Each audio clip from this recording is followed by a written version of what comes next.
Capsule numéro 89. C'est moi qui débute avec Père riche, Père pauvre.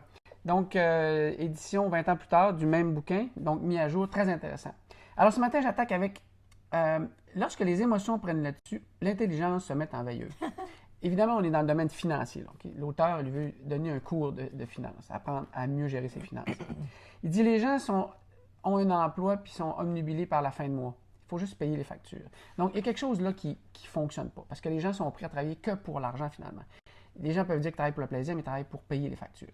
Donc, il devrait se poser la question, il n'y a pas une autre façon d'agir? Il n'y aurait pas une autre façon de faire? Est-ce que je suis en train de passer à côté de quelque chose? Donc, il amène les jeunes qui est en train de coacher, parce qu'évidemment, il faut les relire. Oui, ils sont très jeunes. Hein. Et il les amène à voir différemment. Il les amène à se poser la question, il faut essayer de voir ce que les autres ne voient pas. Et le bel exemple pour témoigner de ça, c'est que finalement, à force de se casser la tête, les deux jeunes vont voir que la gérante de l'épicerie où ils travaillent, à la fin de mois, elle découpe la moitié de la couverture des bandes dessinées, puis elle les garde, puis le reste de la bande dessinée au complet, elle les jette. Ils se posent la question pourquoi. Finalement, elle leur dit que c'est pour avoir des crédits, pour avoir les prochaines bandes dessinées. Fait qu'ils attendent le distributeur, puis ils demandent, on peut-tu les récupérer? Fait que les petits gars, ils se montent une bibliothèque avec des bandes dessinées amputées de la moitié de la page couverture, mais ils ont des tonnes de bandes dessinées. Ils installent ça dans un local au sous-sol de la maison des petits gars, puis c'est la petite sœur plus vieille qui supervise les enfants du quartier qui viennent pour 10 sous pendant 2 heures, de 2h30 à 4h30, pouvoir lire autant de bandes dessinées qu'ils veulent. Fait qu'ils sont pas là, puis il y a de l'argent qui se génère.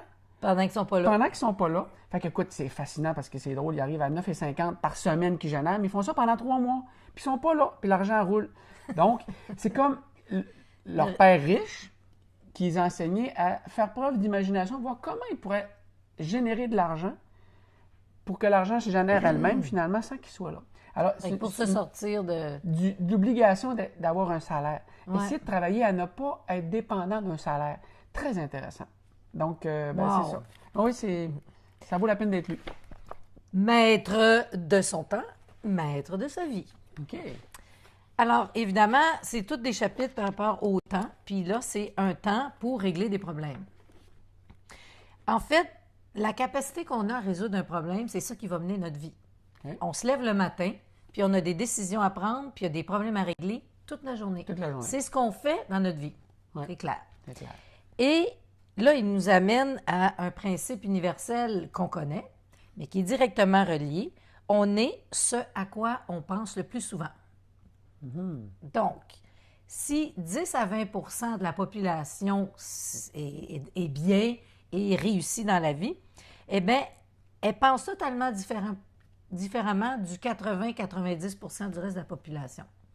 Parce que la population qui réussit pense tout le temps à ses objectifs puis comment régler les problèmes. L'autre partie, la plus grande partie de la population, parle toujours de ses problèmes et à qui c'est la faute. C'est ça que c'est assez différent. C'est assez différent. Donc, peu importe sur quoi vous vous attarderez, cela deviendra donc réalité dans votre vie. Moi, j'aime à dire que on a toujours raison. Si on pense qu'on ne va pas réussir, si on pense à nos problèmes, ben oui, on a raison, on va les avoir. Puis si on pense qu'on va réussir, on a aussi raison, on va réussir. J'adore ce principe-là. Ça parle au subconscient. Oui. Fait que si vous pensez à vos problèmes et en parler, ils grossiront et se multiplieront. Par contre, si vous pensez à des solutions et en parler, vous risquez d'avoir de meilleures conditions. Fait que là, il ne faut plus dire qu'on n'a plus de problème. Il faut dire qu'on a juste des solutions. Oui. Ah, c'est bon ça, j'aime ça. Il faut faire attention à quoi on pense parce qu'on a toujours raison. Cool. Hey!